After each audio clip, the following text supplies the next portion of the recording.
ओम एतद्गन्धपुष्पबिल्वपत्र्यादिभावेन श्रीगङ्गाजलोद्धपूजितम् ओम भगवति त्रिपुत्राय गणपत्यै नमः। ओम एतन्नैवेद्यं धूपदीपं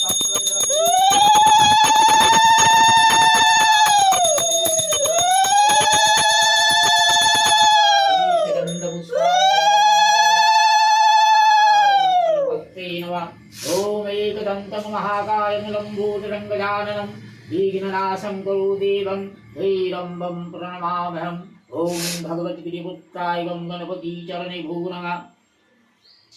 ओम एतद्वङ्गतस्मै गन्धादिभो नमः। एतद्वङ्गसुगन्धादिभो नमः। एतद्वङ्गसुगन्धादिभो नमः। एतगन्धपुष्पैकक्षकम् आदित्यादिवसुगन्धाजलोद्धपूजितम् ओम शिवाय नमः।